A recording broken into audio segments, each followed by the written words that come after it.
I used to regard Americans' veneration of their flag as a harmless eccentricity.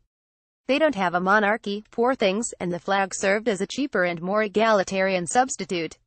Now, after President Donald Trump's call for football players, protesting against police treatment of black people, to be sacked for kneeling during the national anthem, I have acquainted myself with the U.S. flag code. First drawn up in the 1920s and given the force of federal law in 1942, it goes into alarming detail.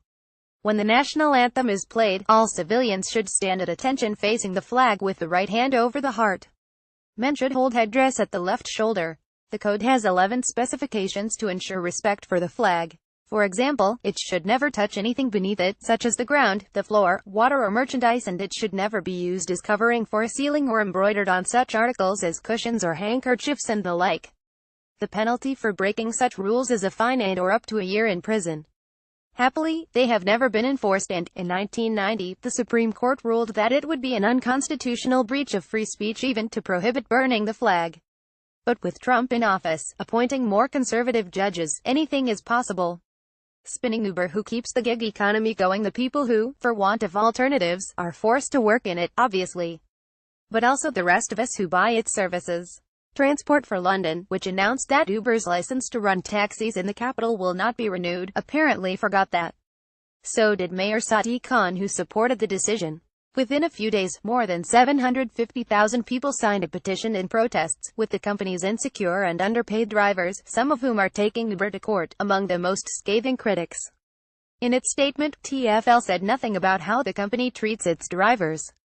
In accordance with its regulatory brief, it deemed that Uber was not fit and proper to hold a license because it fell short on passenger safety standards such as checking drivers' backgrounds. But passengers apparently do not want to be kept safe.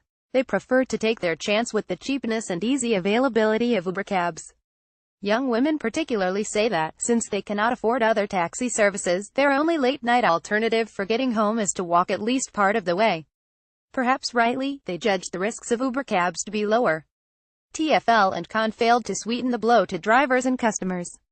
They failed to explain how the ban would benefit Londoners, offer the prospect that Uber could continue if it mended its ways, or tell a story of dialogue with the company. They just issued bald statements and sat back waiting for applause that never came. If a future Labour government tries to tackle capitalist malpractice on a larger scale, it will need to do far better. Are Jeremy Corbyn and his spin doctor Suma's Milne up to the job? Tory to its paperclips. Last week's column was criticised on Twitter for describing Daily Telegraph reporting as once almost wholly unbiased.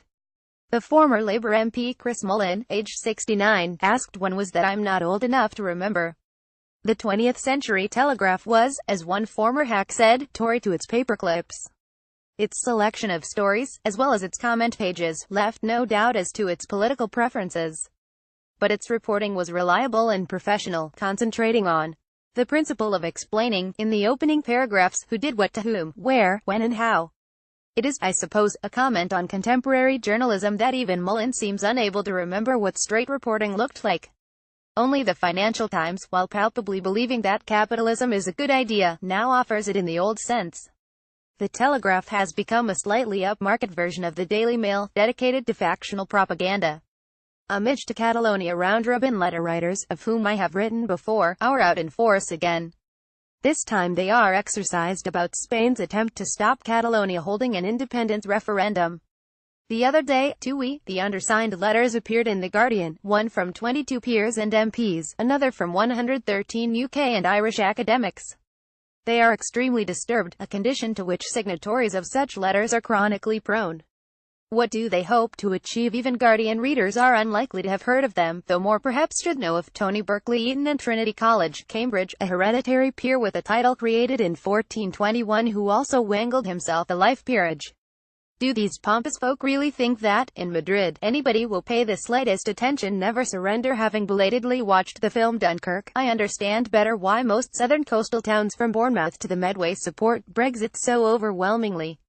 Many in those areas will have heard, perhaps from parents, first-hand accounts of how hundreds of ordinary folk with small boats rescued the army, enabling their country to fight on against overwhelming odds. Dunkirk remains a powerful symbol across Britain, but its hold on the popular imagination must be greatest in communities that were directly involved.